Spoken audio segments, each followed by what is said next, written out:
What is up, everybody? Today we are doing a very special reading with a special person, Miss Justine Marie. So, just to give you some background, I don't know Justine very well. I know her through a job that I worked, and she's friends of friends. So, everything I know about her, she's great. I just don't know her very well. So, this is for the crowd that a lot of the stuff that I'm going to be learning today and we're going to be talking about, it's all going to be new to me. And yeah, so Justine told me that she wanted to focus on career and life direction, and she wanted a birth chart reading more focused on those areas. Do you have anything else that you want to pay attention to or? I think that's my main question is what's going on just generally. And I feel Mhm, like you'd be a great insight for that with just mhm. just getting into it, giving me a little what's up Yeah, ahead, what I've gone through already, and just like laying it all out in a way that I can read would yeah, be amazing. yeah. Do you want to start by, it's up to you. We can start by like you can talk about what you would like in your dream career, or I can kind of just go through and see what we see. It's totally up to you. Hmm. Maybe I could like give a maybe a two sentence of what Yeah, I would like. yeah, Um, I think we've talked about this before is like books and publishing and words, and I love to be around that sort of thing. And I like to travel with that in mind, like through life is like that's my passion. That's where it lies is through reading and through sharing stories with people. hmm, A good wrap up sentence. Don't know what yeah, that looks like right now. yeah. Like Very willing to find out. you're trying to figure out the avenue that that's gonna Mhm. take for you. Yeah. Do you have any idea of like, so what's your dream job? Honestly, I crave a cubicle. I would love to work in a publishing office. That would be great, but I don't know if that's something that will exist in a couple of years or if that's something that's going to still be sustainable. So, any way I can get in and make words and put them on paper and Yeah, give them to people, I'm willing to do. yeah, crave a cubicle. I've never heard anyone say that before, but I love it. I love it. I want stability.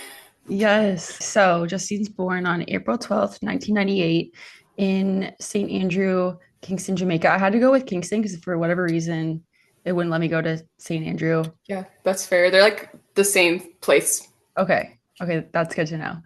Okay. So for those that are just listening to the audio, Justine is born during the day. She has a Cancer rising. The ruler of Cancer is the moon, and it's placed in the fifth house in Scorpio. She has Pluto and Sagittarius in her sixth house, Neptune and Uranus in her eighth house in Aquarius. Interesting. And then, sorry, everyone gets really scared when I say stuff like that. I need to not say that. That was so great. And then she has Jupiter in Pisces with an exalted Venus in Pisces in the ninth house. So that's amazing. Venus is very much at home. Well, Venus is exalted in Pisces, which basically just means that Venus is given her most beautiful form. It's like when you're when a planet is in its home sign, it's like it's very comfortable because it's at home and it will always act the way that it is. So for Venus being at home would be like Venus in Libra or Venus in Taurus. She'll be very Venusian, she'll love the finer things, but sometimes you need her to be placed in a home that's different than her own to bring out these like more amazing qualities of her. So Venus in the sign of Jupiter, Venus in the sign of Pisces makes her so that she's like more loving, more ethereal, more giving, may struggle Ooh, more with like boundaries. And it's almost like love yeah. and like unity is like something that's an exalted area of your life. Like you're gifted in that way. Or that's what I would see from the chart at least. So then Jupiter in Pisces as well. And then Justine has a stellium of planets in Aries in her 10th house. So she has Mars, Saturn, her midheaven, the Sun, Mercury, and Ceres, which is an asteroid. So her most difficult planet is going to be Mars in Aries in the 10th. We'll get into what that means. And her most positive planet is Jupiter in its own sign of Pisces in the ninth. So before we start, I'm just curious because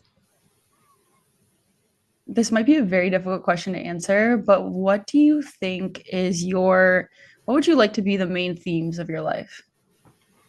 Hmm. I guess over the past year, I think I've been shifting more into making like community be a very big aspect of my life, like having people actually be around me and like letting people in and like being comfortable with that. And really doing more community based activities and like going out and seeing people or like creating the atmosphere for people to come in and like hang out with me and just like share space with people. Yeah. I usually was very solitary. And so making that like decision to have people come into my life and the decision to like go out and meet people was something that was pretty like a big like conscious effort. So that's something I would like to continue being a theme. Yeah. Um, yeah. That's so interesting. Okay, this actually brings me off into a different tangent, but it's a perfect time. So, what's really interesting is when we're looking at destiny points and career, we're going to look to the North Node. And for you, the North Node is right down here in Virgo in the third house. The third house rules community, your neighborhood, communication, writing. Basically like people that are within your neighborhood.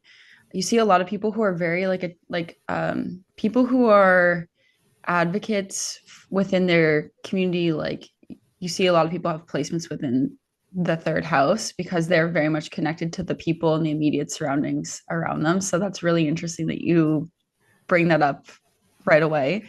And how something that you said that that was like you pushing yourself outside of your comfort zone to do that. Mm-hmm. And the thing is like with the North Node, it doesn't come naturally to us to go into those environments. Like whatever, wherever your North Node is, it's like the part of you that you have to push yourself into because your comfort zone is like maybe being more removed or like constantly moving or like kind of being lost in like higher philosophical trains of thought because your South Node would be in Pisces in the ninth.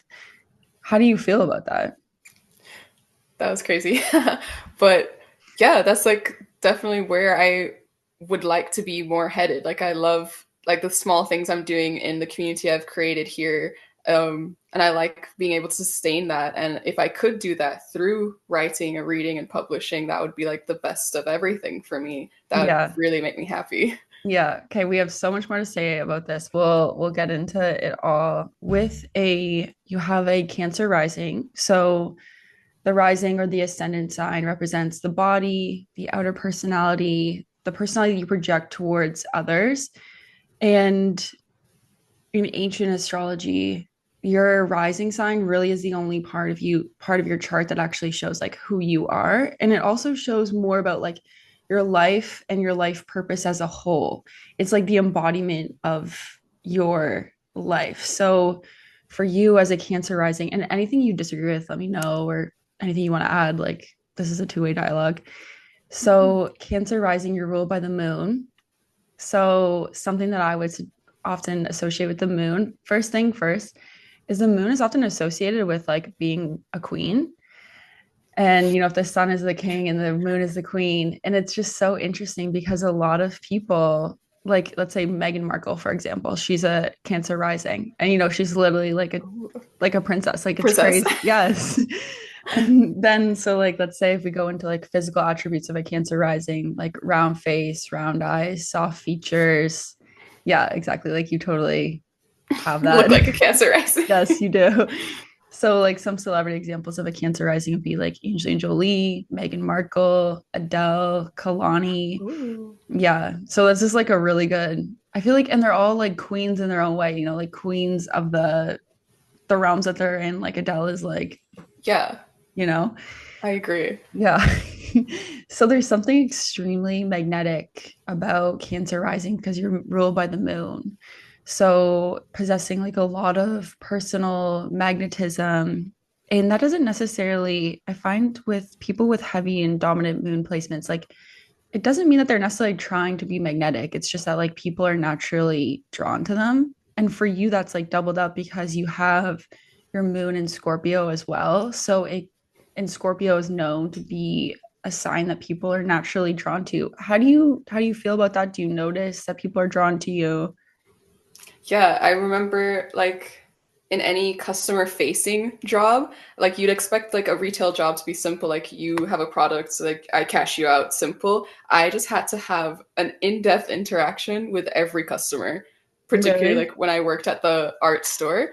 Um, every customer just had to tell me something about their life or a story or just like divulge something to me, and it just like came out like word vomit. Like they didn't expect to tell me that, and I'd just be like, thank you for sharing that with me, even though I was not expecting that, didn't ask, but thank you. Because sometimes the stories were great. Other Yeah, times they were just information I just have now and just walk around with. Like I have someone's secrets, but most of the right. times it was pretty cool. With stuff like that, it's just like people weirdly open up. And I don't know, sometimes I'm like, that's really cool. And other times I'm like, I'm just not understanding what face do I have to put on so people don't like tell me Yeah, their entire life story, but I haven't figured yeah, that out yet. totally. So Well, also it's like sometimes you're like, I didn't really ask to hear about all your traumas before I had my morning coffee. yeah, no. Well, But that's really interesting because I think for you, like it all that is going to be that's it's kind of doubled up for you because wherever your so your Cancer rising ruled by the moon, wherever the moon is placed for you is going to really heavily impact your personality. So for you with the moon in Scorpio, it kind of puts a lot of those like scorpionic influences into your outer life and your personality. And one of the big things about Scorpio is there is privacy. Privacy must be protected at all costs. But there is also like for whatever reason, like a Scorpio, I think has this ability to really perceive people like raw to their core. And I think because a Scorpio can handle some darkness and some depth, it's almost like for whatever reason, people love to talk about their secrets to Scorpio.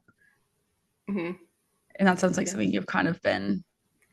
yeah. I don't remember what we were saying about boundaries earlier. What placement that had to do with, or I think it was like the Venus or the Pisces parts, and I Yeah. was like, Yeah. oh, that's something that we need to really shape up on. Just because I know this, like that people will divulge things to me or people will tell me things, and like I can handle some things, but it doesn't mean I have to. No. Um, so that's something I want to like actively try to work on in like Yeah.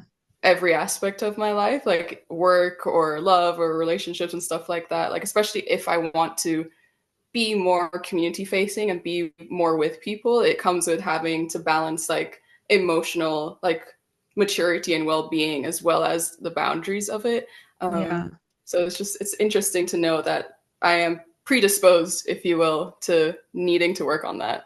Yeah. Yeah. Well, I mean, you have so many planets ruled by Mars, and Mars is all about like boundaries and strong barriers. But what I think is really interesting is because the moon is such in our chart, the moon is like your internal world, your emotions, your heart. It's like really like what it's like to live from your own perspective, basically. It can also be like our base self. Like some people will say it's like your childlike self before you learned how to like build up all these like walls and everything. And so for you, I just wonder being a Cancer rising and having the moon be such a dominant force in your life, but then to have that juxtaposition of Scorpio where Scorpio loves privacy and the moon is not naturally something that likes to be out there. Like it's more private. It likes to be a little bit more hidden. So I wonder if how those themes kind of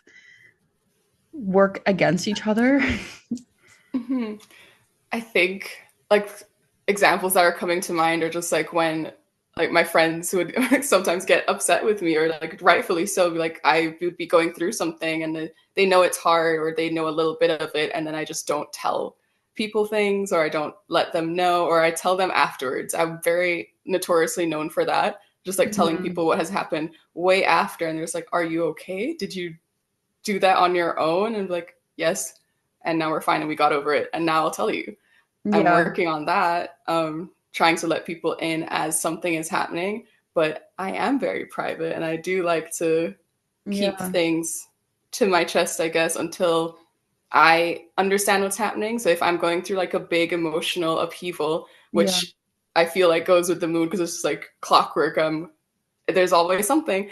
Right. I will usually keep it to myself until like I've arrived at the next point where I understand it or I've intellectualized it enough to tell other people instead of like being confused and letting people know I'm confused or something like that. Yeah. So I don't know. Sometimes I like that about myself, and then other times I don't because I see how it's a hindrance and I see how it can like push people away or prevent people from knowing me. So Right. yeah. Yeah, for sure. I mean, this is a perfect segue into like the moon in Scorpio in itself. So, for those that don't know, the moon is in its fall in Scorpio. So, basically, what that means is you have this highly sensitive moon in the home of Mars. Mars is conflict, Mars is war, Mars is aggression. So, you have the moon, which is emotions, and this like warring, aggressive planet. So, it's like, of course, the moon doesn't like to be in the home of Mars. And Scorpio takes everything to the greatest depths, and it's a water sign. So it's almost like those feelings are bigger and louder and more all encompassing. So for people with moon and Scorpio, myself unfortunately included, like Dang. I don't know, like listen, I don't know what it's like from your experience, but I just find like sometimes with the moon and Scorpio, like I feel everything so strongly and so extremely sensitive to everything, and all emotional experiences are like on 10. So it's almost like I don't know. What is that your experience? What is your experience like? Yeah, and it's very much like that. And that's, I think, feeds into why I don't share things because I'm like, I'm aware that I am sensitive and highly so. And I'm also aware that sometimes my emotional reaction is bigger than the thing.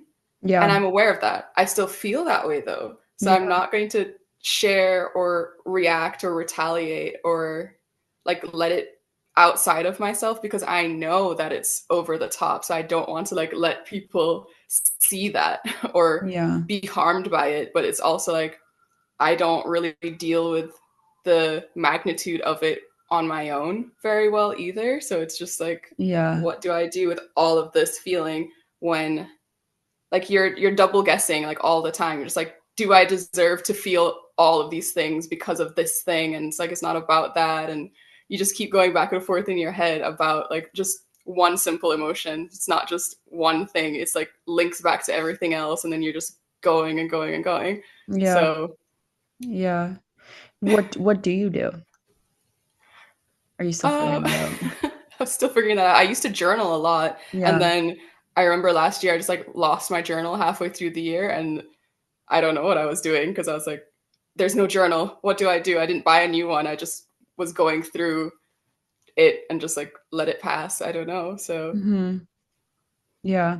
I also find it's like hard because I feel like do you ever feel like people aren't able to handle your the full range of your emotional experience? Like they're just not able to handle your kind of brand of like intensity or yeah, I mean, I have examples of that in my life where that has happened, but I do know that I let it color every other thing. So then that also prevents me from like sharing with other people, right. even though that like is a fault of mine because I'm assuming that this person can't handle something. And most people that like are my friends or in my close circle like are well equipped to handle things like that. But Yeah. I'm just like because I've had those experiences, I'm like, no, I'm not going to test whether or not you can handle it. And I know that like Scorpios and testing things is like a very big thing and I subscribe to that. Sorry, but Yeah, me too. like I'm gonna test it first. Um, Yeah, you're yeah, gonna like stick your finger in the hot chocolate before you try to drink it. exactly. But then Yeah. sometimes I go head in, but Yeah. usually not with emotional things. Usually I'm still poking and prodding, Yeah, which is also totally. not very good, I think. Yeah. But I don't know, it's hard because it's like sometimes it's hard to share about things that are actually just like really real for you. And I don't know. Sometimes I feel the same way. Like I feel like sometimes I can only share if I'm like I've moved through it.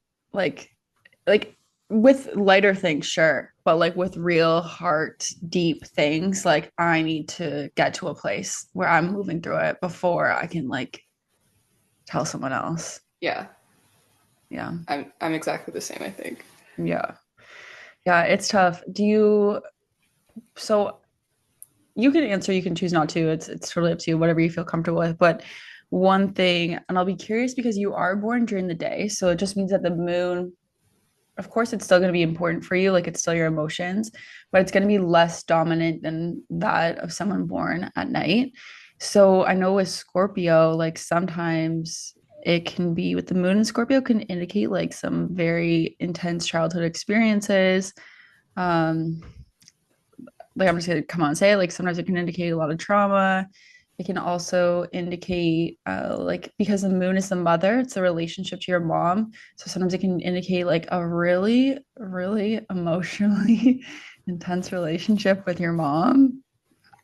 You can choose to speak on it or not, but do you feel like this relates to you or Yeah, absolutely. I remember when like I first like you do your birth chart for the first time and you're just like looking at things, and like that was the honing in point, because there was a brief second where I wasn't sure if I was born in the day or at night, and that Mhm. apparently switched my moon sign from like Scorpio to Libra. Yeah. And I was reading up before like I found out for sure that it was daytime and that I am a Scorpio moon. I was reading up on both of them to be like, oh, which one could it be? And it was lighthearted reading, and then suddenly it was like your relationship with your mother is da da da da da, and I was like, oh, we can stop there. That's correct. Yeah. um, Yeah. yeah, I probably won't speak too much on it, but it's something that like colors my emotional world, and I'm very like I'm aware of that, and I see it, and like we work on it, and sometimes things just need space, and things are good now, but I am aware of what touch points I have because of like my relationship with my mom. Yeah, totally. I mean, it's like the groundwork for all of your attachments ever. Yeah. Yeah. So for those that are just don't really know very much about this, so let's say basically if you want to kind of look at your relationship with your mom, you're going to take a look at the moon and what sign it's in. So like let's say if you have your moon in Aquarius, that can be, maybe your mom for one, maybe your mom is an Aquarius or maybe your mom My mom is a has Scorpio. Oh, your mom is a Scorpio? Yeah. Okay, that is crazy. I love when that works out like that. So then, again, moon and Scorpio, like let's say Scorpio themes of power and control, considering that it's like co-ruled by Pluto, although I use traditional rulership of Mars. Themes of power, control, dominance, privacy, secrecy, like extreme levels of stoicism. Like Aquarius would be like someone who like intellectualizes their feelings and shows up for you logically and rationally, but not necessarily emotionally. So yeah, there's just different ways that all of this can manifest. Um, Also, just a side note, because you're a Cancer ascendant, a metal associated with Cancer is silver. Yeah, the traditional matter that's associated is like matters in like what are the attributes. So it's moist, wet, and cool. And I know it sounds weird to say that, but I always find placing the attributes with the person, like Saturn is dry and cool, for whatever reason, it makes me really understand people's personalities like so much more. I don't know why, but It like gives them texture. yes, exactly, exactly. That's cool. So, with your ruler of the ascendant in the fifth house of Scorpio, your life, so wherever the ruler of your ascendant is, so for you, it's your moon, it kind of shows a lot about the themes of your life. So, that's why I asked you about that earlier. And so, your fifth house is ruled by Scorpio. So, the fifth house represents fun, enjoyment, children, any type of creative output, sex, love, dating, but it's all that kind of stuff that's like preliminary to like getting married. Like you're going on dates, you have a crush on someone, you're flirting with them, all of that kind of stuff before it becomes like a real serious relationship. Anything that you do for like pleasure, fun, people who have the ruler of their ascendant in their fifth house, they may end up being like entrepreneurs because that's like literally their baby that they're birthing into the world. It's they may, become a professional hockey player because it's associated with games. Like there's something about your creative output and what you do for fun really having a strong influence in your life. Do you feel that? What do you think about that? Hmm. I think in hearing that is like I'm very arts based. Like all of my jobs have something creative to do with it, or like that's the field kind of that I find myself thrown in most of the times. Mm-hmm. Or where I would like to see like my professional like life lead or just life in general lead. Like I always want to be doing something creative, like with my community, with my hands, like painting, drawing, all of that stuff. I do find that I am very hesitant putting my own work out there, especially consistently. And it's like a big thing for me. Like when I like release artwork or like I don't do it very often, even though I want to. Like I have paintings that I just don't show, or I have prints that I've made or ideas that I have that I just don't like put out there. Mm-hmm. Um, Even though like I know they'll be well received or I know they look good, or like all of the things that I work against myself with are not true because it's been proven already that it's not, but I still just like keep it to myself until I'm ready. Yeah. And I'm finding that to be maybe a hindrance in like moving forward with things, especially because if this is what I want to do, like you just have to start doing it. But Mm-hmm. that's my inner thing right that with that. So that's very interesting. So it's like kind of you have to do it, like it's inevitable. Like this is what Yeah. you have to do to get where you want to go, kind of thing. And it just involves like revealing a lot of myself through my art, and Yeah. that is terrifying to me. Of course, especially Scorpio moon, It's revealing like, don't look. yourself. That's like pulling the towel away when you're naked. So scary. No. But yeah, I Yeah. understand that it's literally what I have to do. So this is Yeah. kind of a part of that too, but it's also like it's okay. It's actually fine. We could Yeah. do these revealing things. It's okay. Yeah. And that's the difference between like your fifth house being ruled by Scorpio as opposed to, if your fifth house was ruled by Leo, Leo would be like, here's my art. Let's show it to the Yeah. world. Woohoo. I'm so amazing. Whereas Scorpio, it's like, this is my soul that I have put into my art piece. Like, these are my like dark desires and my dark thoughts. And like, this is my transformation that I've gone through. And then again, warring with privacy versus showing yourself and not wanting to expose too much. Yeah. Um, so this is interesting because I wonder, so like let's say if we take the themes of Scorpio of like death, regeneration, renewal, transformation, going down into like the valley of the darkness and then like being reborn again is exactly like the theme that I would associate with Scorpio. Do you feel like a lot of your art focuses on those themes, or do you feel like that's how you move through things in life? Or Hmm. I think like a lot of my art right now is really botanical based. So it really does deal with like the growth of like the florals and like the plants, and like I draw on those colors, especially coming from Jamaica where there was so much color and now we're in like the dead of winter. I'm really like craving to recreate that. So I do paint like a lot of things that are coming to life while everything is kind of dead around me. So it is interesting to like pair that Scorpio tendency of like death and renewal, which is like a weekly cycle for me with my art, is very cool. I find like with my writing more so, which I'm more private about than my yeah, art, because that's just like that is I know that's what I am going to do, and I know that's what I am like good at. Like that is the skill that I want to hone, and so I know that I can be bad at it, and then get the skills to make it better. So showing my bad writing or what I think is bad mm, is something that I like don't do. Like I don't participate, but it's something I would like to. But seeing that as a death and rebirth process as well is helpful, scary. But it's like yeah, thinking of my writing. It's like there's a lot of that. I say this a lot. That I love like shows with cannibalism or like yeah, horror and stuff yeah, like that. yeah, yeah. Actually, It's something I that fits in perfectly. Fifth house, like what you do for fun. Fifth house Scorpio, you watch shows about cannibalism and horror. all the time. Love it. And it comes into my writing. It's like it's a theme I return to. And so seeing that through that lens is also like hilarious. It's like, yeah, of course, what else are you gonna write about? But yeah, it's interesting to see that with like the paintings or the drawings and stuff, like the visual stuff, I'm okay with showing that because when I paint like a girl from my mind that's like blue skinned and has flowers in her hair, that's like not really much to do with me. But Mhm. with my writing, I'm just like, this is everything. That is, Yeah. be very careful with that. And so I don't really share it. Like Yeah. even my thesis was such a solitary project just because it was through like COVID and then like other things. And it was just me writing alone in a room for most of the time. Like the fact that that is public, Yeah. sometimes I think about it, I'm just like, wow, someone Yeah. could just read that. That's crazy. And then I had somebody who's like really cool, like I thought they were so cool, come up to me and say they've read my thesis and they've shared it with people. Oh my gosh. Oh my God.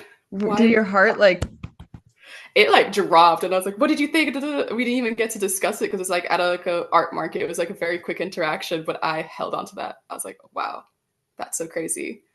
But I don't know.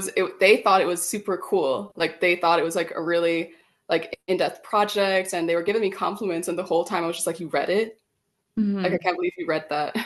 I'd be so curious to know who you think is cool. Um, We can discuss that. yeah, we can discuss that later. So just quickly, because I'll show my screen with you again so you can see. You mentioned how your thesis was a very much like a solitary project, right? So I actually wrote this in your notes, so it's kind of funny that you brought it up. So I'm not sure, can you see my screen?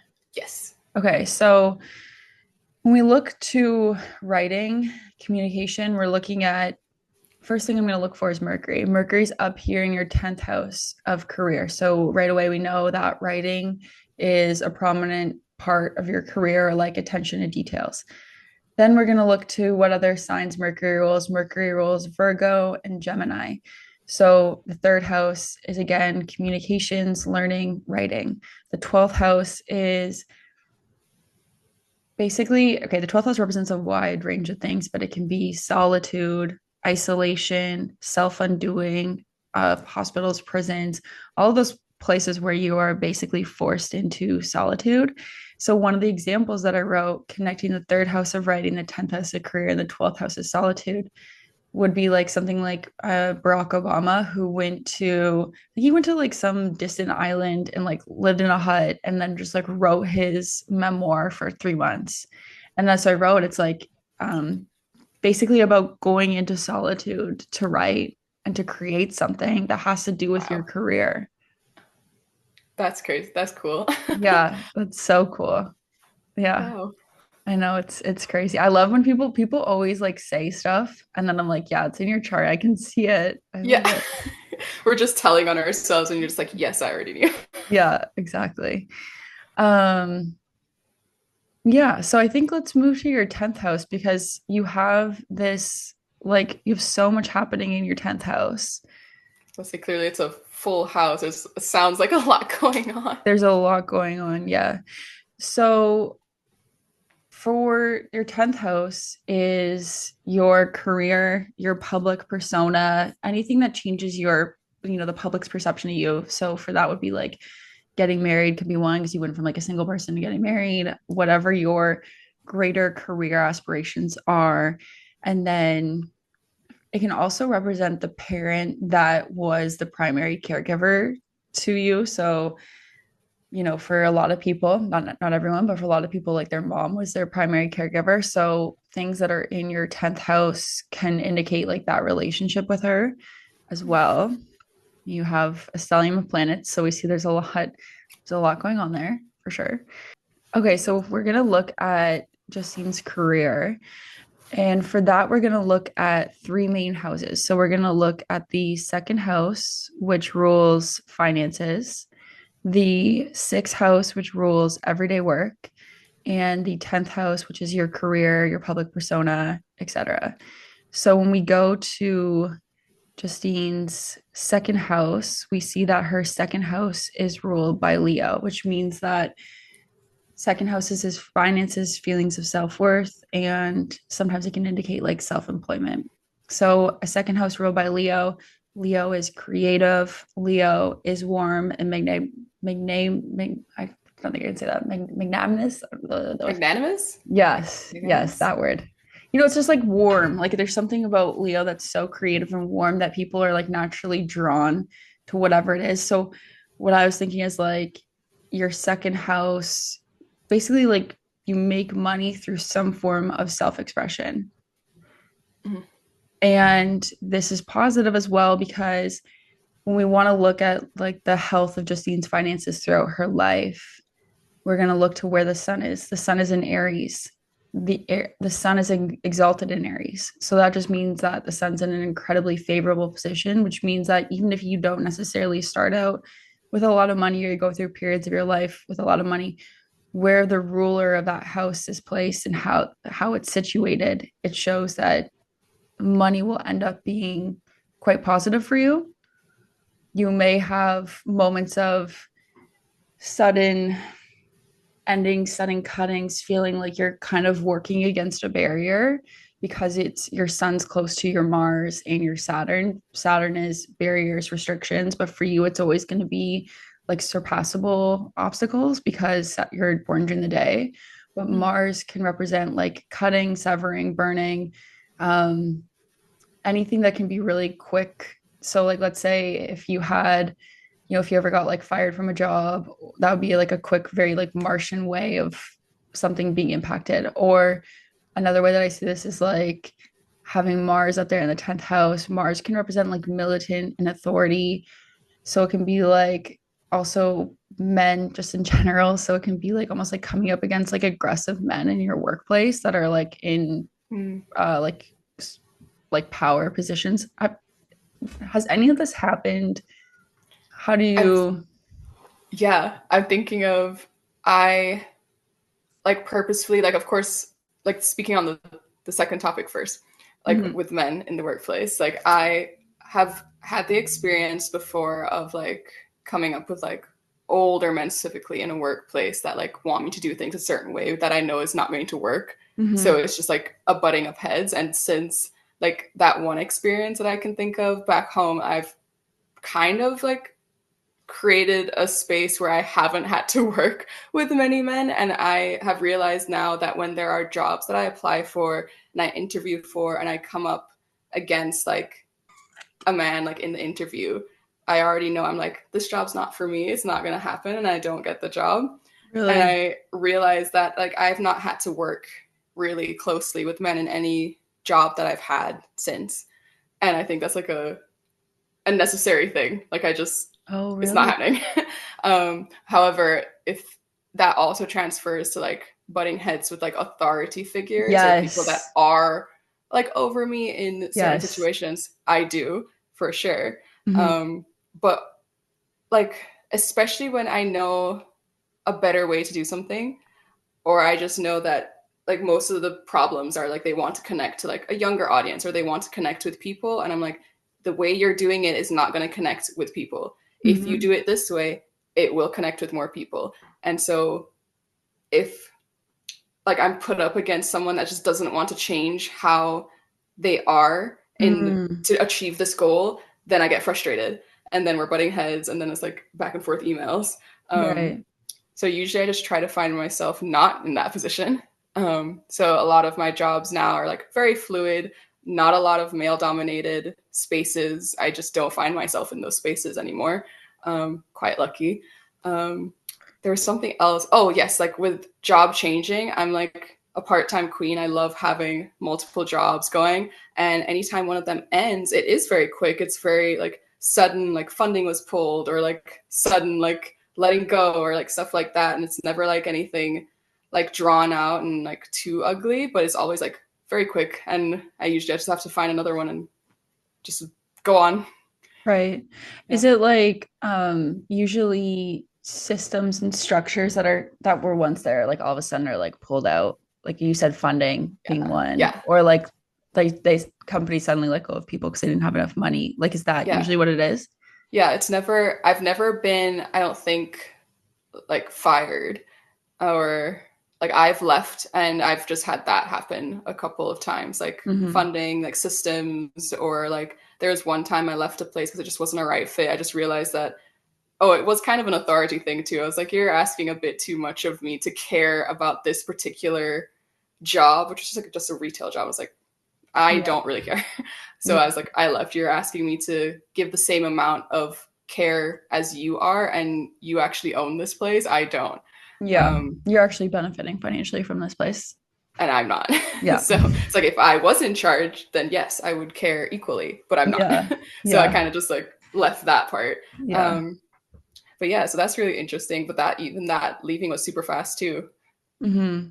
Okay, so this I'm kind of calculating all the different points you said in my head, but so let's start. You said you're a part-time queen. So you have Mercury in your 10th house. So Mercury is like a signification of Mercury could be being androgynous, being in the sense that it can be two things at once. So Mercury will always show multiple things happening at the same time. So having Mercury placing your 10th house of career, you may have multiple jobs at once, multiple different streams of income, a career that's focused on writing, communication, any communication based task.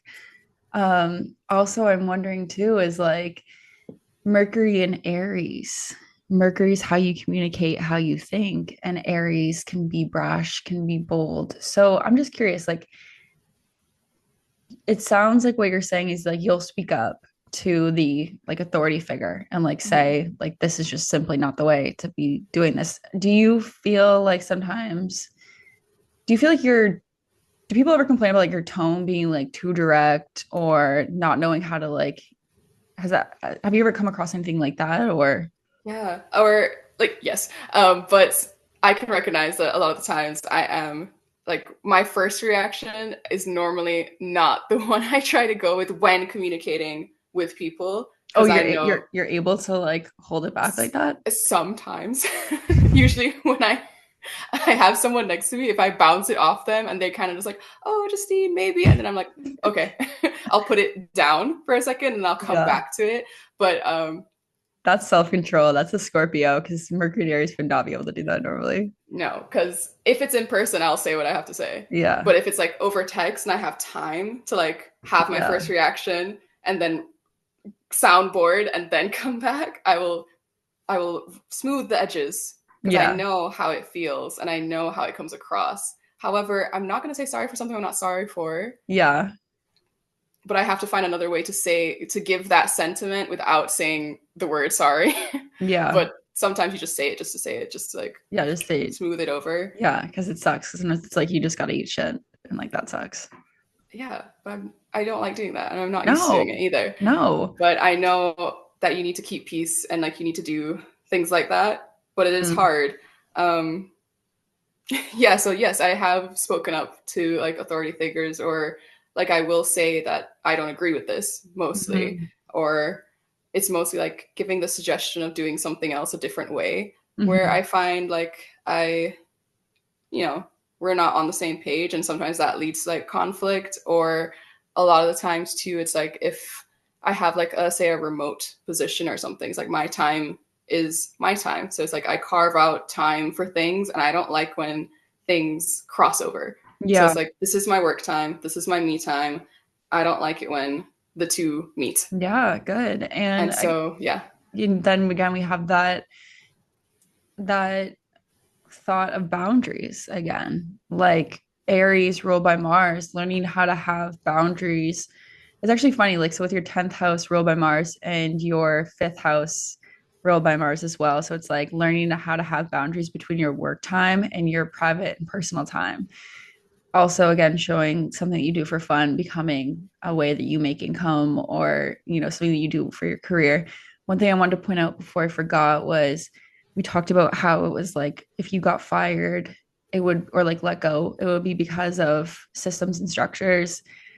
And that shows in your chart because you have Mars. So we see a sudden ending, and Saturn represents like structures and things that are older. So it's like not only have you talked about like coming up against older people with older frames of views, and you're trying to kind of show them something new and something something fresh. Mhm. And then it's also like there's a sudden crumbling with Mars to the structures that you're working for that end up with these like sudden departures. And you have that reiterated again because you have Ceres, and Ceres is all about like letting go of attachments and finding something new. And so it's just really interesting that that like literally shows up in your chart Wow. in all the ways. But one thing I wanted to speak to you about, two things actually. One, I find that Aries people, something that Aries does not get enough credit for is Aries is extremely intuitive. It's because Aries is associated with our primal instinct. It is the first reaction, the warrior inside of us. Aries is independent. Aries is for Aries. And there's something because it's so primal that it's so much more instinctual and so much more connected to intuition. I met a lot of psychics with a lot of like prominent Aries placements. And then again, for you, like with your Cancer rising and your moon in Scorpio, and then all of these Aries placements in the 10th house of career, do you feel like you've used your intuition a lot in your career, or just, I don't know, do those things kind of go with you, or what do you think? I don't think I've ever thought about my intuition with career before.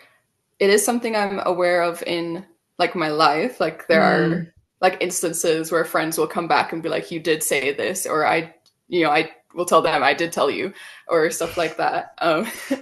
But for career, I always tell people like when I apply for a job, like I know I'm going to get this interview, but what I'm finding now is that I don't know if I'm going to get the job. Like I know I interview well, and I know it's never like the problem isn't how I present myself, but I don't really know what the problem is.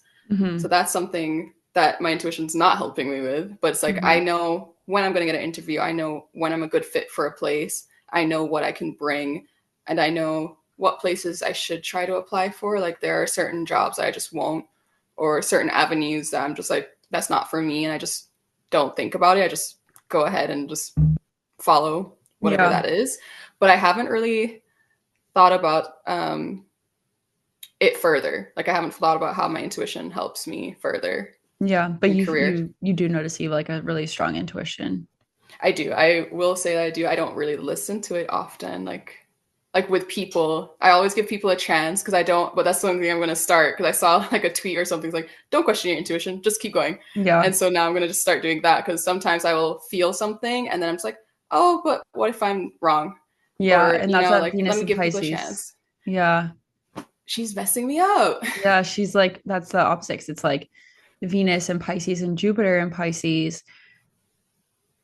Pisces loves with no limits. Pisces loves with no bounds. Pisces is water with no structure to enclose it. So it's the opposite of boundaries. It is like let me empathize with you. Let me overly empathize with you and give to you and give to you and give to you and be so generous. And I won't ask for anything in return, but I'll slowly get burned because my boundaries are being eroded because I never had any to begin with. And that's such a crazy juxtaposition in your chart because so many other elements in your chart are like boundaries. We are going to uphold them. Yeah. Yeah. Um, when I look at your chart, something that I'm really struck by, especially having a stellium of planets in the 10th house. So we see, like, I would just as a casual delineation say that this is someone whose life is very much intertwined with their career and their career aspirations and whatever it is that you'll develop into. But I see like when I see an Aries stellium in the 10th house, I think like you are meant to go your own way. That's how I would read that.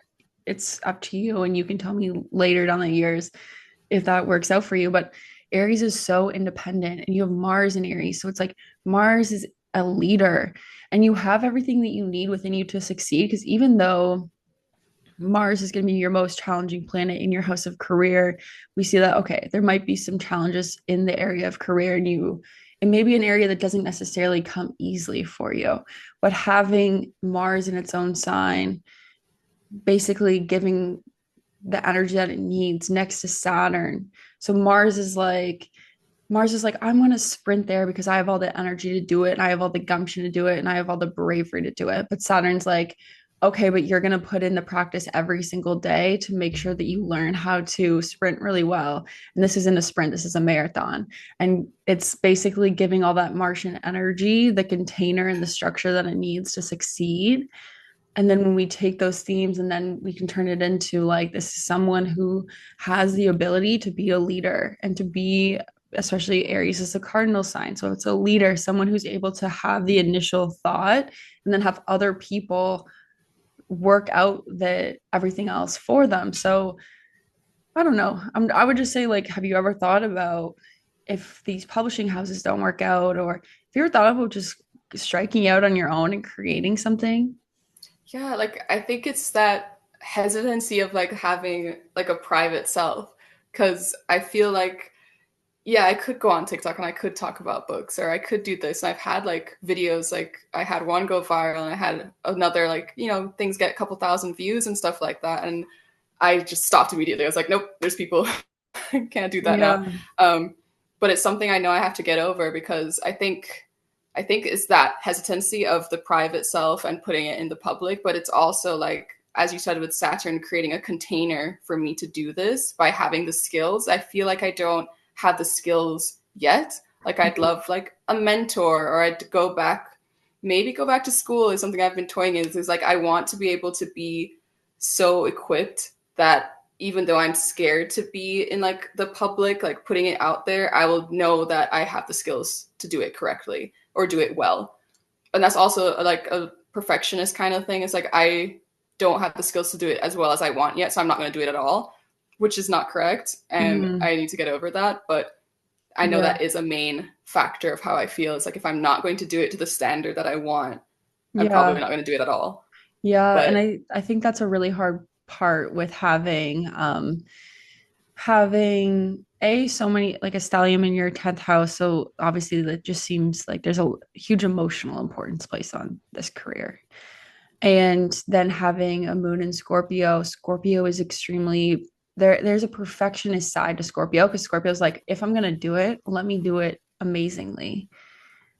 And I'm not sure if you relate to being a perfectionist, or do you feel that way?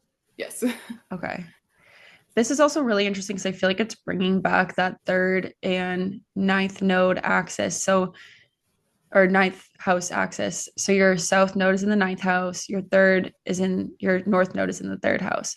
So south node again being the life that you are comfortable with, the area, things that just kind of come naturally to you, like your comfort zone. And then the north node is something that makes you extremely uncomfortable, but you have to move towards it. So when we think about the south node of what we're comfortable with, going, the ninth house is associated with schooling, education, philosophical thinking, and spirituality, also like foreign places. We'll get into that later. But so it's almost like finding comfort in being in school. Having a south node in the ninth house, I can see that as being someone who's like a perennial student. But then the third house is like, it's pushing you to be like, let's ground these thoughts. Let's put this into this, take this out of this like abstract way of thinking and put it into our everyday life and make it an everyday part of our life. Mm-hmm. So I'm not sure how you feel about that.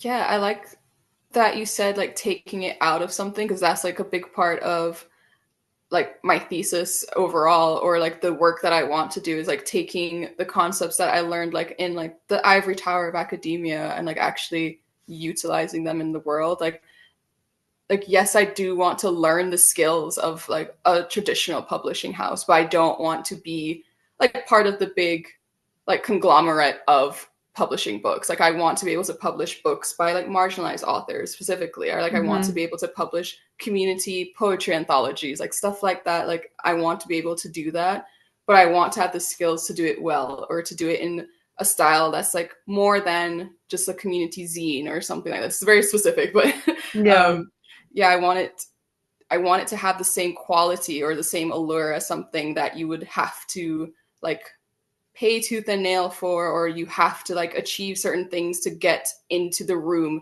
to have the ability to even try to learn something. I want to be able to give that to people Yeah. because everyone deserves to have that same knowledge.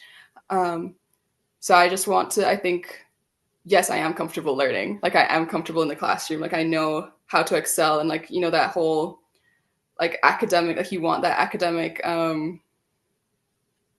what is it? Like validation. You want that academic validation. And then like Mhm. you leave school and then you don't know where to get it from. You're just like, what do I do now?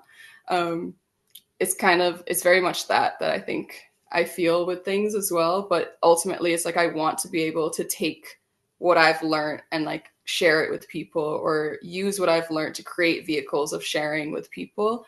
Um, yes, I don't remember why we were talking about that. Yeah, that makes sense. I can't remember what I said before either.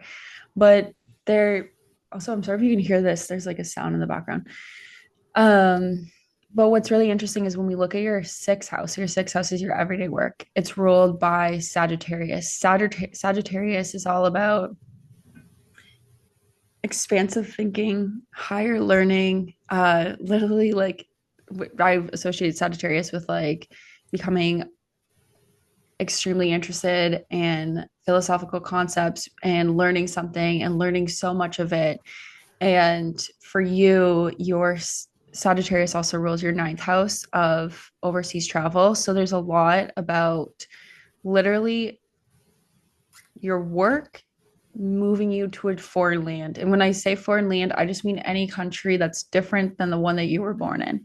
And this is again reiterated. This is really interesting. Okay, so this is reiterated because you have Venus is in the ninth house. Venus also rules your fourth house of home, family, and the place where you lay your head to rest at night, and the 11th house of friends and broader communities and networks. So if we take that, your fourth house of home connected to your ninth house of overseas travel and your 11th house of friends, literally like you're likely to move homes to a different country where you would develop a broad network of friends, even like social circles. And then that's reiterated by the fact that this probably has something to do with some type of job or learning, and even like maybe moving homes because you ended up going to school, because there's a connection between your ninth house of overseas learning, higher education, and your sixth house of work, and then all the other Venus themes. Yeah.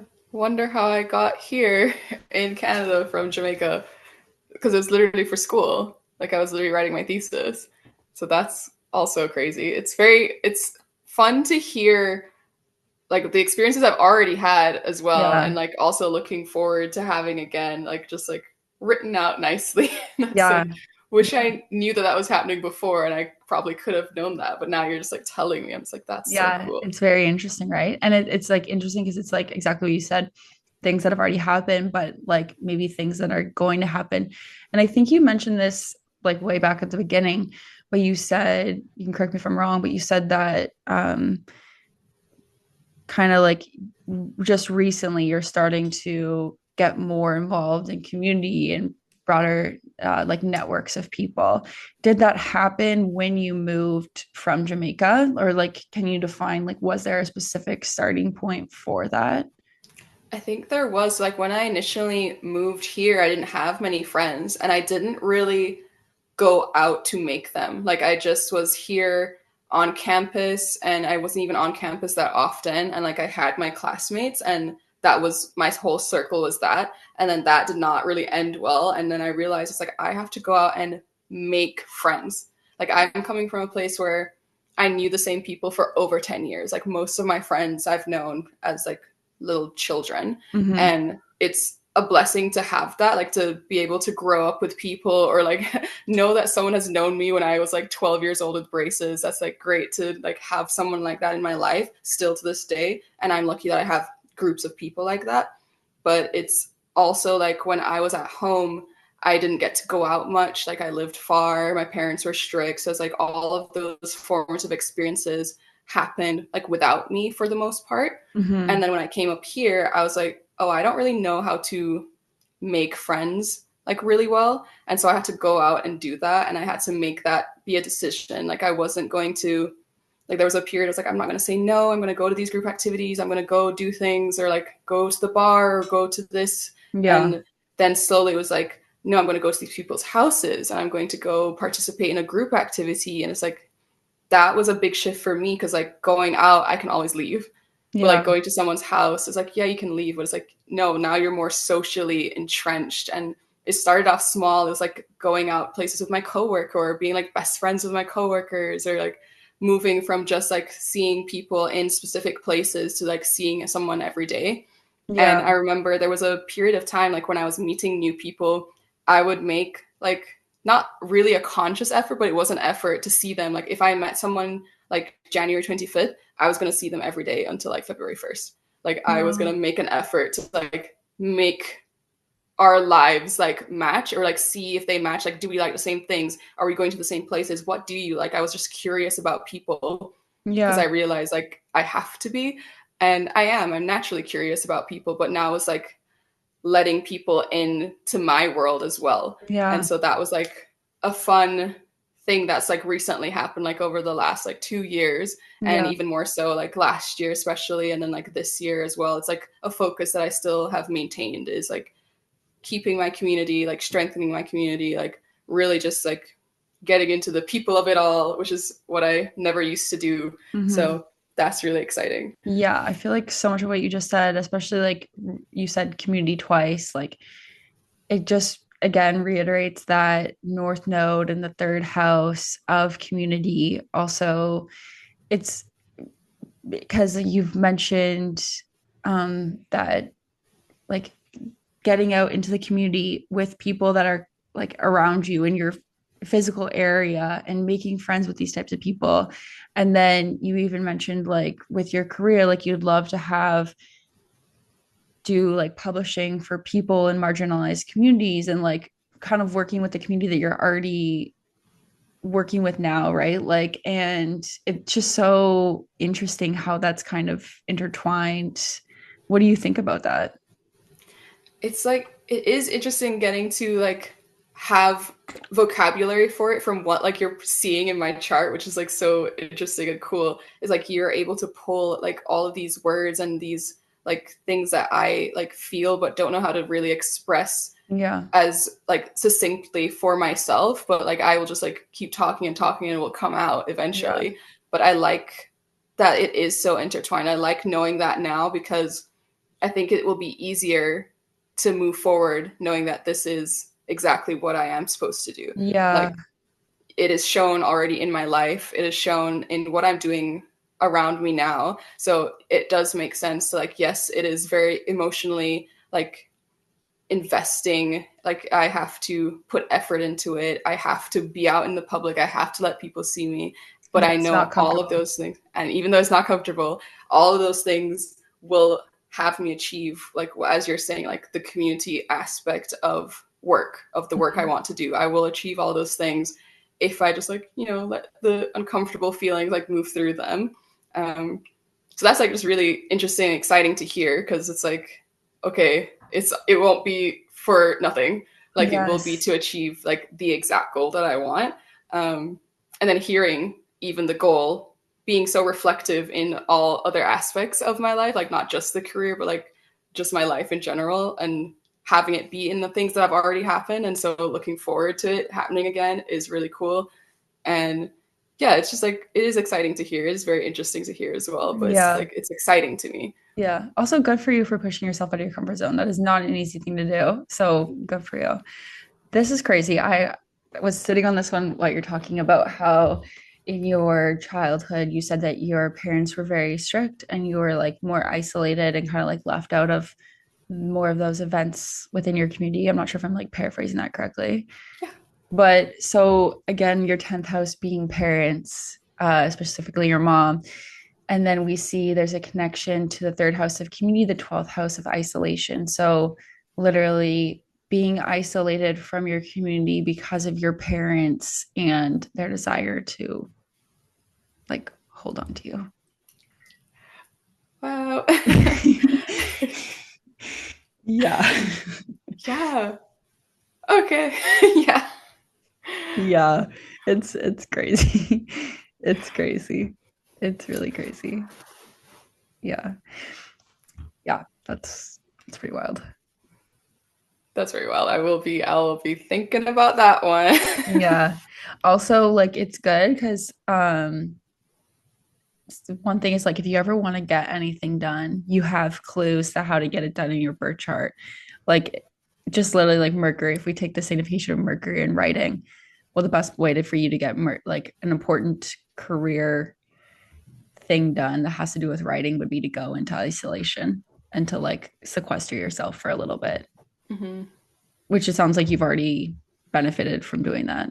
Yeah. So I know that's like I work best like that. And Yeah. I'm aware of that. I have to there's just some things I can't do. Like if I'm doing like actual work, I can't do it in a cafe. I can't Yeah. do it around people. I am going to yap with them and I'm not going to get any work done. So I Yeah. usually am like alone in my room or I'm alone in the living room and I like having space to just do my work. Yeah. Um and it is often a private space. Yeah. This is also really interesting. So you have this obviously major stellium in the 10th house. You have Mercury here, and Mercury also ruling your third house of writing and community. It's literally like what you spoke about from what I was hearing was giving voice to so many people in your community that haven't gotten the admiration and the light that they've deserved. So it's just really interesting to see that theme of like your life purpose and your destined point of career being intertwined with giving voice and like shining light, especially with your son, into these communities that you feel need more recognition. Mm-hmm. And it's not even like the phrase giving voice, it's more like providing the platform for them to like speak for Mm-hmm. themselves, you know? Like Okay, I yeah. like the idea of being able to like have like local authors or like people in my community be able to like turn to whatever I create to be like I would like my words to be like perceived in this way or published in this way or given this like outlet, and I Mm-hmm. would love to be able to provide that for people. Like I want them to be able to achieve the same standards of recognition as like all these other authors that are given these opportunities Yes. and given like the really nice bound books and like all of this stuff. And it's like I want to be able to do that for people that don't have the chance to get into those rooms to do that. And Yeah. oftentimes like I think that their stories are more interesting. We Yeah. don't need a 6,000th copy of Pride and Prejudice with like gold edges. Yeah. That's my soapbox that I've always stood on. Is like I would rather hear from someone in my like next door neighbor or someone down the street or like all the conversations I hear at the coffee shop. Like I would much rather hear all of those things. Yeah. Because a lot of these classic books and stuff are just like people talking. They're just going from house to house the entire Yeah. time. I want to hear people that like are at houses that I see. Like I'm very much Yes. entrenched in like, and it's not even like my community here, it's like also my community back home. It's like I would Yeah. rather hear all of those stories than anything else. I would rather hear those. And so I Yes. would like to be able to give them that platform. Like, yes, we could just record things and just have like TikToks and YouTube videos, but that's not my niche. My niche is writing. I like writing. I like putting together words and I like putting together like books and magazines. And that's something I did ask my mom like one time.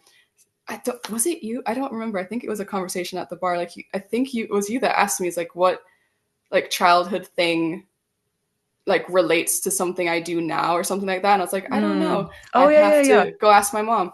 And I did. And she's like, you would steal like these yellow notebooks from like she's a teacher. She had a classroom. I'd steal like these little yellow notebooks with blank pages and I would just create stories and like magazines or like I had a communal journal in like grade 6 and I had people write their own thoughts in the journal Oh and my stuff like God. that. And so I was like, yes, I know this is where I need to be and that's where I want my life to head. And like, I know that. I just need to Yeah. know, like, how am I going to do that? And a lot of it, I think, is getting over my own uncomfortability and Yeah. stuff like that. But yeah, that's it. I was like giving platform to people or just like Yeah. creating space, Yeah. creating space. Yeah. As you said, not giving voice to, but giving platform to. Which when you said that, I was like, it's so clicked because I was looking at your chart and I'm like, you're right. Like, just if I'm looking at your chart, I would say like you're totally right. Because then if you were giving if you were giving voice to, you'd have a bunch of planets in your third house, but you don't. You have just your north node there, but you're giving a platform to, and you have a bunch of planets in your 10th house. And what the 10th house is, the 10th house is the most public facing part of the chart. So it's like literally having Mercury, which can be a symbol for writers. You're not like, it's like the purpose is to give the space, the light, the spotlight to shine upon all these other people, but you're not writing for them, you're not their voice, you're just allowing their voices to be on the public stage, which is Yeah. beautiful. And then again, we get into this, there's a connection between your 10th house of career and your third house of community, neighborhood, people around you. And it's just so funny because again, you reiterate it, you're like, I don't want to read Pride and Prejudice for the 6,000th time. I want to read the story from my neighbor. And it's just such a literal manifestation of the connection between your career and your third house, because one of the most classic indications of the third house is literally your neighbors, your neighborhood. Like that's really Wow. insane to me. I can't even get over that. That's insane. Wow. That is so cool. Yeah. See, and So it's like getting those keywords, like you're able to see those from the chart and from like calculating all of this. And it's like having those keywords for me is like so important because now I can look to that. Like I can keep that in my memory instead of like having to spiel every day to myself. I can just remember that my like focus is my words and community, my words and my neighborhood and stuff like that. It's like I can use mhm. that as a guiding light. Yeah, it's like easy to have your perception be so wide that sometimes it's like helpful to be able Yeah. to like zero it in a little bit. Yeah. So this is really interesting as well because like I told you, I said Angelina Jolie, she's a Cancer rising, right? And sometimes I think people that are creatives, the Aries rule part of their chart, so for you, what I'm really saying is the 10th house part of their chart can show not necessarily like something about their career, but if they're creative, more about what their creative output has to do with. So if we say like Angelina Jolie is a Cancer rising and her 10th house is Aries, Aries is like action and aggression drive.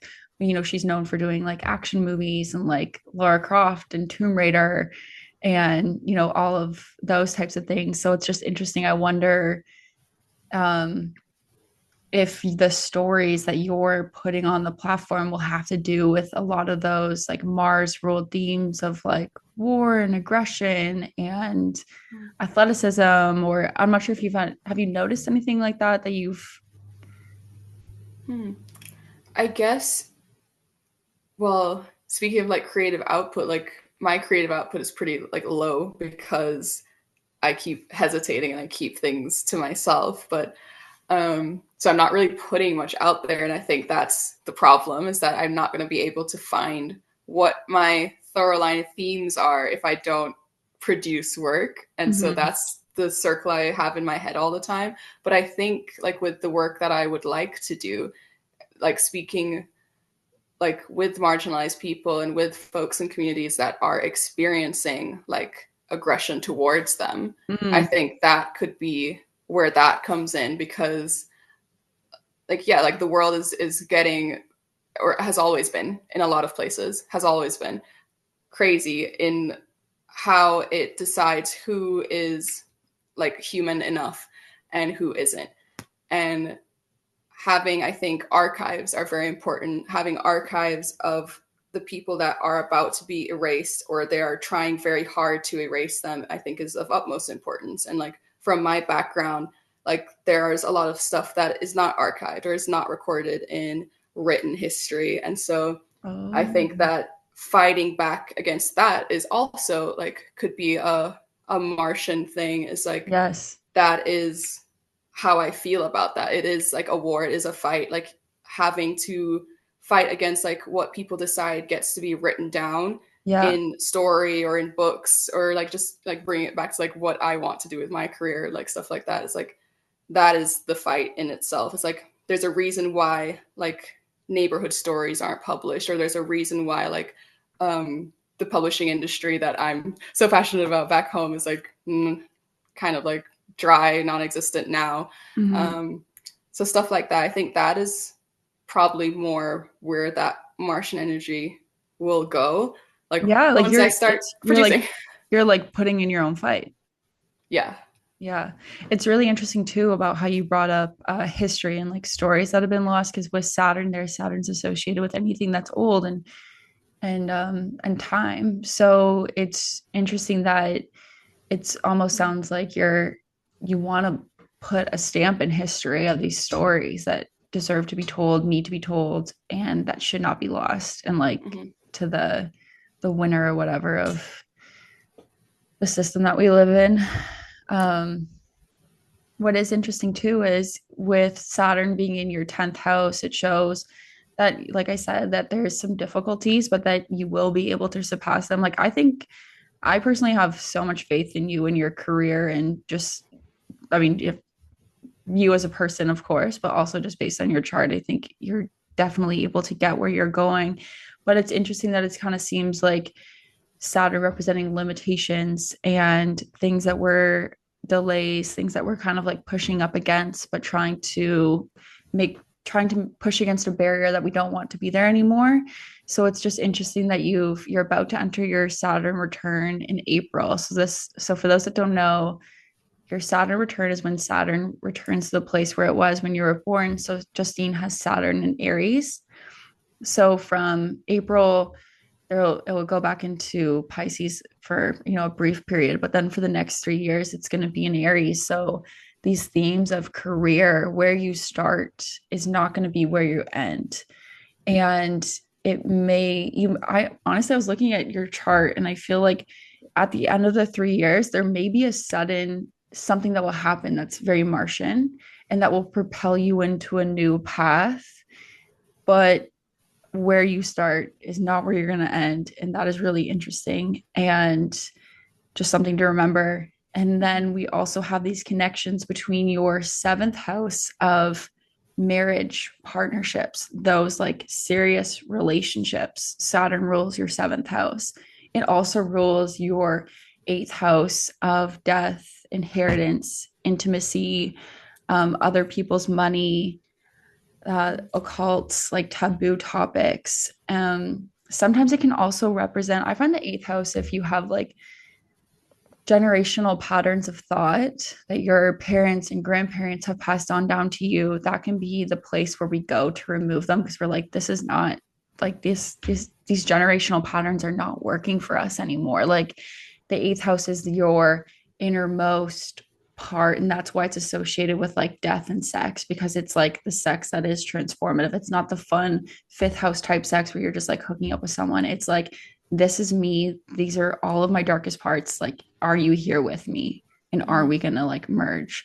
So I wonder if, especially over the next 3 years, will your work take on some of those topics, or will a marriage partner or someone that you're in a serious relationship with, they say that the seventh house relationship is like your best friends, or like when you move in with someone, like, and you're Mm-hmm. like, I'm serious about you. So I almost wonder, it's like, will it be totally parallel, not necessarily together, where like you'll have major career advancements and at the same time have a major uh, relationship, not necessarily like an upheaval, but like a heavy focus that will lead you to think about your old patterns? Or is Mm-hmm. it like you'll end up with these like one-on-one relationships that end up really influencing your career? Just all things to be aware of because they'll be highlighted. The next 3 years for you, I think, is going to be pretty insane. Like, not insane in a bad way, but transformative for Yeah. sure. How do you see any of those themes already? How do you feel about that?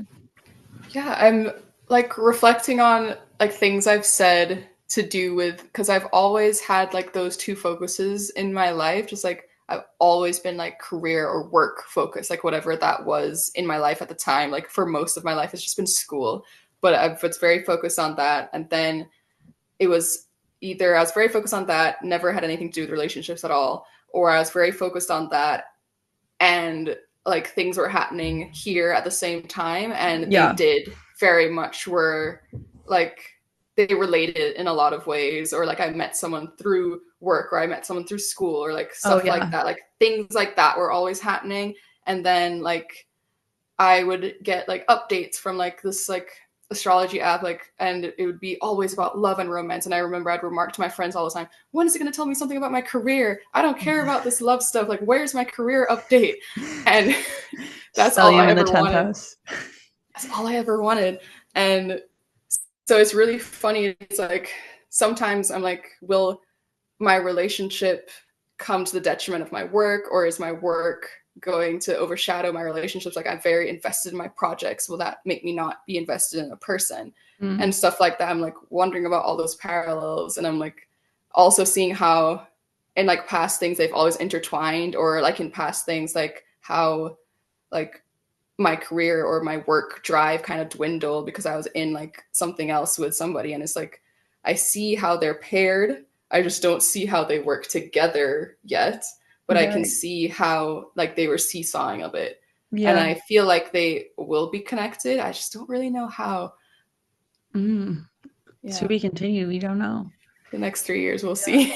But it is interesting too, because you brought up um almost it sounds like not wanting to get so caught up in a relationship that you end up abandoning your career and your own personal aspirations. And I think that's something maybe not everyone struggles with.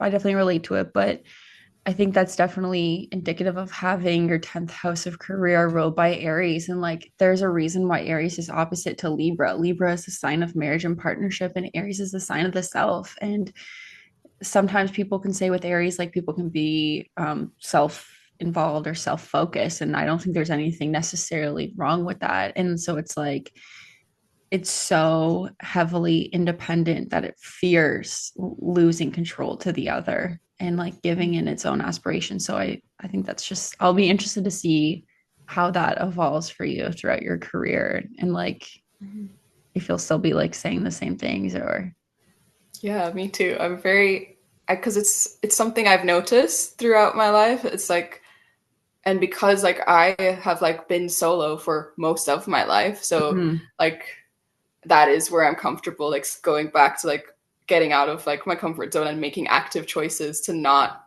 be where I know. That was something that was like a recent cycle for me too. And it's just been interesting to see how I'm like cycling through it, and like I see the patterns, I see them. I just don't, Mhm. I cannot predict them, and nor can I see how they relate or how they benefit me really. But I see them. I'm Yeah, aware. for sure. Well, I think seeing them is just, I think that's like an amazing feat in itself, right? Like it's good to see our patterns. Okay, so the last thing I wanted to talk to you about, and we've kind of actually been talking about this basically the whole time, is that North Node in the third house. And it's kind of funny. So your North Node is in the third house of Virgo. When we think about what Virgo is, we think, the mystical, seekers of mystic lore, tiny details, attention to detail, the written word, being of service, tangible acts of helping and healing others, developing healthy routines, embracing structure. So if we think like, the south node of Pisces is what you're comfortable with. Pisces is comfortable with like flowing freely, not having any structure, like we said. But it's almost like the universe wants you to be able to put limits and confines and daily habits into your life. But what I just thought was interesting is like, I know that you were talking about, working in a publishing house and being an editor. And that's exactly what I think of with the third house ruled by Virgo, ruled by Mercury, which is attention to detail in the written word, which I just thought was like so crazy. Yeah.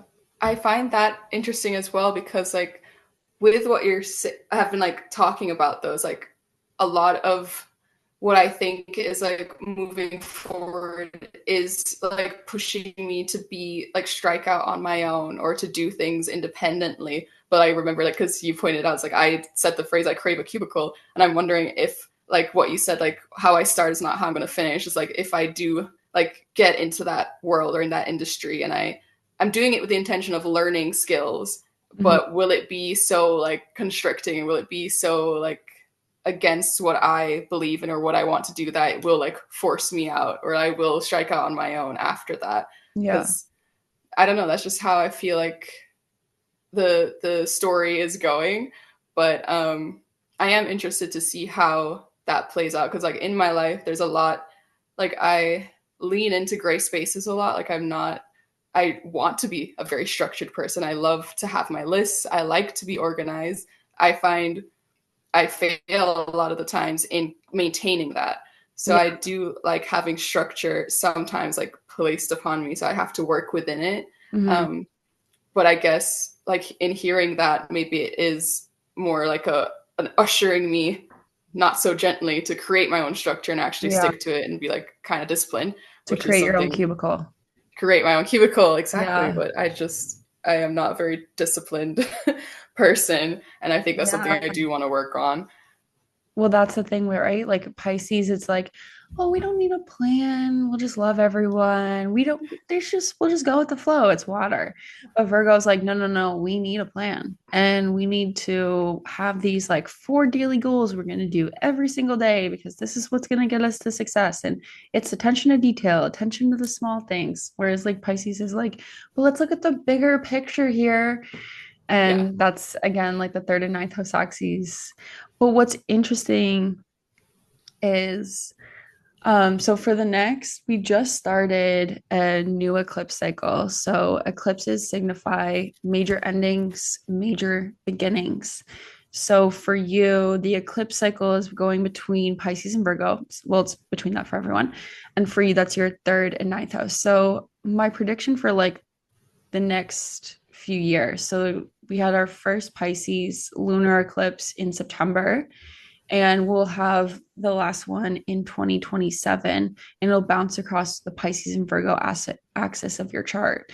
And so basically, the way that an eclipse kind of works is that there'll be sudden endings, sudden beginnings, and things that you may not necessarily deem as important, but end up becoming hugely important in the long run. So, like, let's say at the beginning of an eclipse cycle, you pick up a book and you really like that book, but you don't think much of it. But then that book leads you down this, rabbit hole of journeying in and like finding something and getting a lot of information about something. And then you decide you want your career to be that. And then it's like how something that seems so innocuous at the beginning ends up becoming a huge part of your life. So that's kind of how I conceptualize eclipses. For you, I think this is going to be a really, really positive next few years. You did mention going back to school, which makes sense because you have the eclipses going across like the areas of community and higher education and learning. But the reason why I say I think it's going to be experienced as subjectively positive is because it's hitting your Jupiter and your Venus, and Jupiter for you is your most positive planet.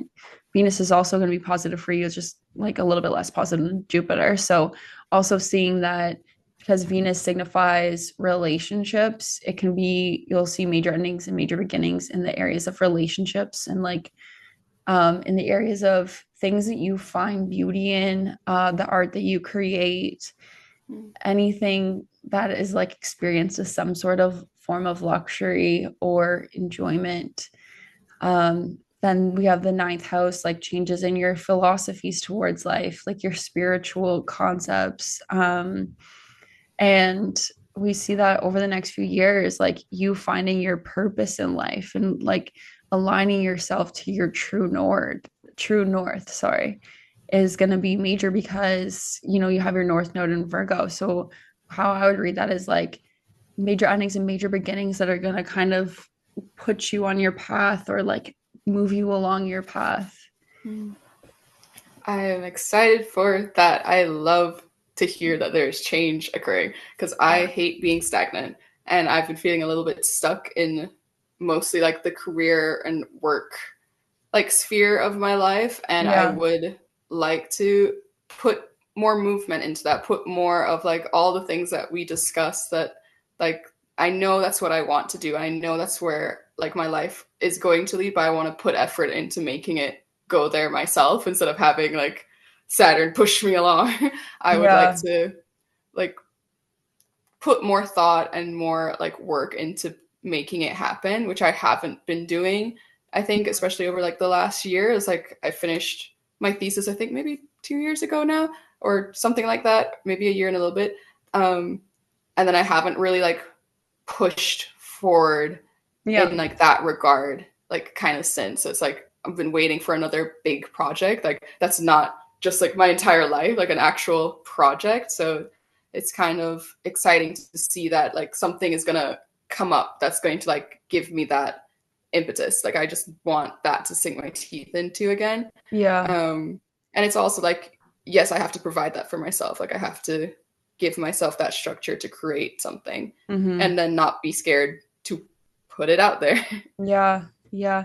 It is interesting that you have this overlap between the north and south node axis kind of happening with these eclipses over the next few years, but then also the beginning and then you're, actually being inside of your Saturn return because it's like where you start is definitely not going to be where you end in terms of your career, your life path, your life direction overall. You probably might end up taking a lot of short distance trips because the third house is short distance travel and probably going overseas somewhere else, for a time going on like a journey. The ninth house is a lot about like journeys, a real journey where you're like seeking something that's greater than yourself. So I wonder if there will be an element of that as well. And then it's almost like it sounds like what you're experiencing right now is basically the beginning of your Saturn return, having Saturn in the 10th house. What it does is it creates a feeling of discomfort. It's like, oh, I'm wearing a sweater, but the sweater is like really itchy and it does not fit right. And I just want to take the sweater off and I want to find the sweater that does fit right. And then for the first, however long, it'll be like, oh, I don't know what to wear. Like, I just like, I need to take it off, but I can't yet. And it just feels like, and then that like friction grows and grows. And then you're like forced to take something off and you're forced to Yeah. choose a direction and you're forced to move. And then it's like, it's almost like you're standing at a wall and you're like, I need this wall to move. And then slowly it starts to crumble. So it's that kind of sounds like that's the beginning of the process that you're at right Oh, now. that's exciting. Yeah. And I just want to like reiterate, like I believe if you're worried about your career based on everything that I see in your chart and also just knowing you, like you're very intelligent, you're very capable. It's actually very nice to talk to you about astrology because I feel like you're very good in like the language of like symbols and archetypes, which is basically all that astrology is. Um, but just like looking at your chart, like you have all the power, all the drive, all the intelligence to like lead you to a spot in your career. And it seems like looking at your chart, there's a reason why your career is such a dominant focus because you're able to do great things and you're able to reach a position of power and authority, whether that's one that you create for yourself and like leave a legacy behind. But you're capable. You're meant to. Thank you. Definitely That means a being, lot. yeah, definitely being an authority figure though, for sure. I can see that. Mm, that's cool. Yeah. I like So that. we're Thank at you. we're at the end. How do you feel about all this? This was like I was so excited when you asked me because I was like, this conversation is going to give me like all the words, the vocabulary, just like the key notes and phrases that I can actually like keep in my mind because I feel like it's like, that sticky note that you put on your mirror to Yeah. be like this is why I'm gonna do this. Like to especially for me, that's like not a very structured person and wants to be structured and actively wants to put effort into achieving the goals that I like have stated and like know that I want to happen and have a lot of passion for. Like having like everything you've told me now, like even in like the bite-sized like phrases that are like still Hmm. sticking around is going to be so helpful moving forward, I think, because I will just like be able to refer to that and be like, that's why I'm going to do this. And that's why I've put this practice in because so and so and so and so. It's going to be, I think, like I'm excited to be able to use this to push myself. Yeah. It's amazing to have your dreams reaffirmed. I love that feeling. Yeah. Okay. Well, thank you everyone for listening. Thank you, Justine, for allowing me to go into this with you. And we'll have to check back in and see how it goes. Yeah, of course. So today we did a birth chart reading for Justine, and she asked to focus on career. So if you would like something similar, go to my website, www.rileyadair.com, and book a birth chart reading. And in the description, just list that you'd like to focus on career. You can find me on Instagram, RileyAdair111, and on TikTok as AstroRye94. So yeah, book a reading with me and let's find out what's going on with your career.